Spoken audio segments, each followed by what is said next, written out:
Au nom du Père et du Fils et du Saint-Esprit. Amen. La paix de Jésus soit dans votre maison. J'espère que vous allez bien, que vous êtes dans la paix et la joie de Jésus. Alléluia. Aujourd'hui, la parole du jour, c'est celle que j'ai lue hier. Donc, je vous propose, ça fait un petit moment que je voulais vous faire une proposition de lecture, quelque chose qui est vraiment d'actualité, c'est écouter Dieu, que tu es Jésus avec ton Père et l'Esprit Saint, plutôt que les hommes. Donc je vous propose 3 lectures qui le disent. Donc on commence par Jérémie dans l'Ancien Testament, chapitre 17, verset 5. Parole de sagesse. Voici ce que dit Yahvé. Maudit soit l'homme qui met sa confiance dans un humain, qui fait d'un mortel son secours, qui fait d'un mortel son recours, et qui détourne son cœur de Yahvé. Il sera comme le charbon dans la steppe, il s'est fixé dans des lieux arides, dans les terres de sel où nul n'habite. Il ne verra jamais arriver le bonheur. Béni soit l'homme qui met sa confiance en Yahvé et dont Yahvé est le recours. Il est comme l'arbre planté au bord des eaux, qui allonge ses racines vers le ruisseau. Il ne craint pas lorsque vient la chaleur, son feuillage reste vert.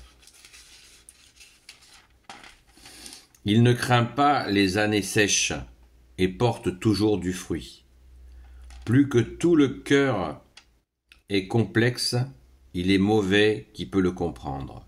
Moi, Yahvé, je sonde les cœurs, je mets à jour le fond du désir, je rends à chacun selon sa conduite et je lui donne le fruit de ses actes.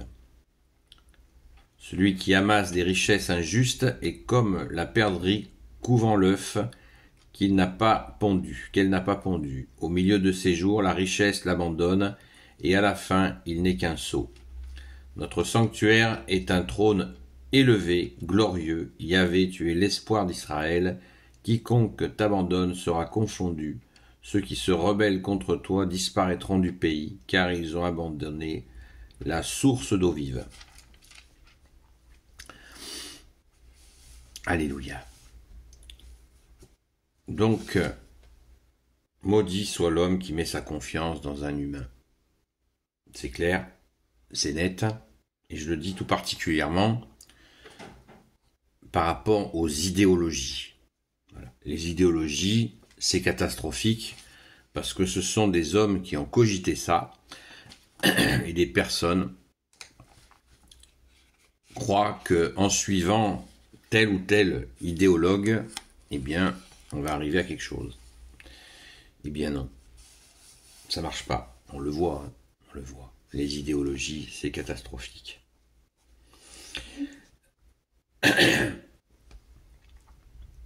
La gauche, la droite, des idéologues. Les racines sont souvent des idéologues et qui nous mènent à la catastrophe. C'est ce que nous vivons. Heureusement, Jésus est là. Alléluia. On va continuer avec les Actes des Apôtres, où on va écouter Saint Pierre. Qu'est-ce qu'il nous dit Saint Pierre?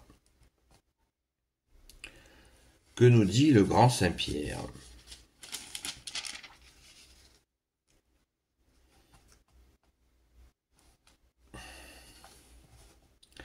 Actes des Apôtres, chapitre 5.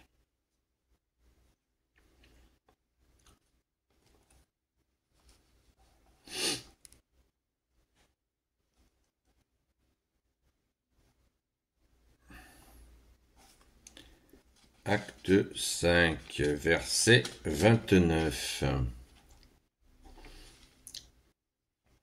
Désolé, c'est un peu long, ça arrive.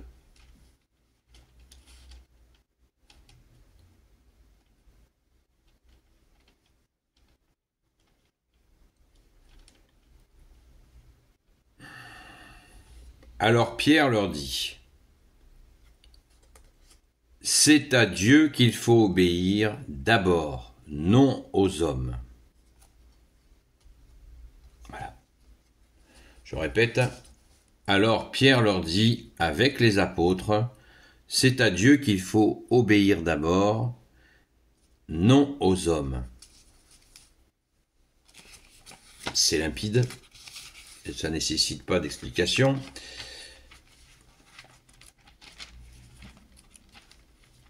Et Saint Pierre, dans sa relation directe avec Jésus, bien sûr, puisque c'est les actes des apôtres, donc Jésus, c'est après l'ascension de notre bien-aimé Jésus,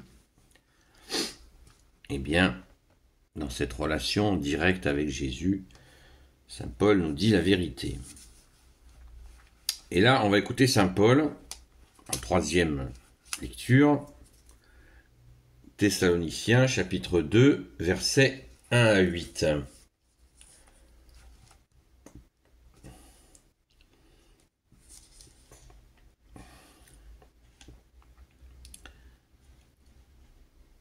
C'est Dieu qui nous a, puisque c'est Dieu qui nous a examinés et retenus pour nous confier l'Évangile.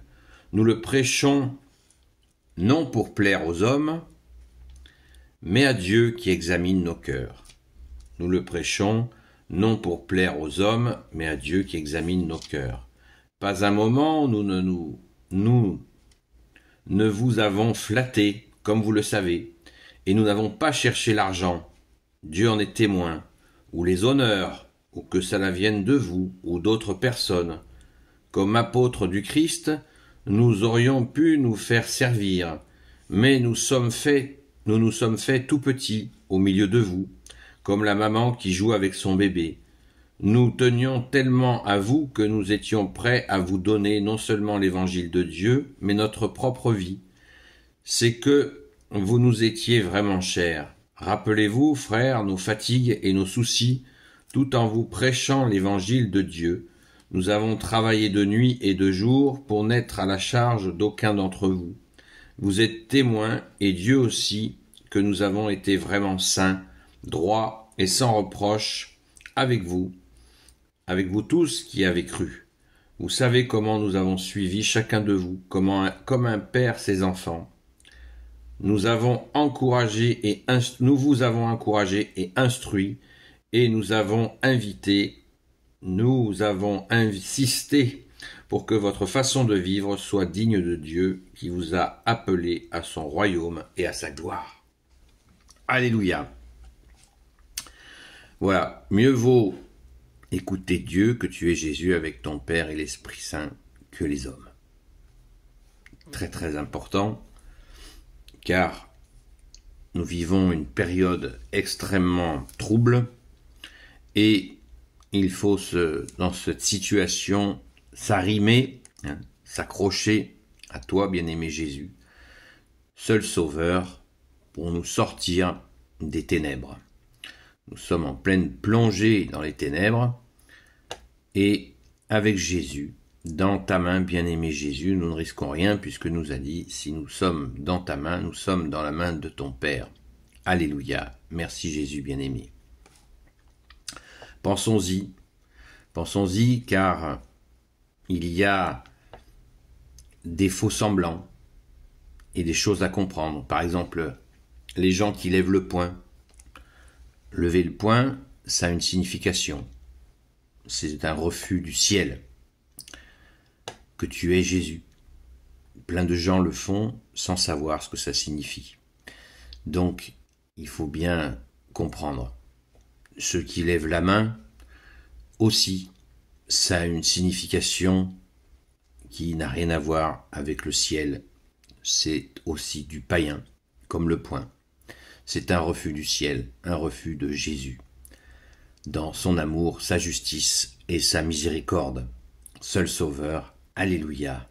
Béni soit le Père, le Fils et le Saint-Esprit. Amen. Soyez tous bénis par le Père, le Fils et le Saint-Esprit, selon ta sainte volonté, ô Jésus. Et je vous dis à très vite.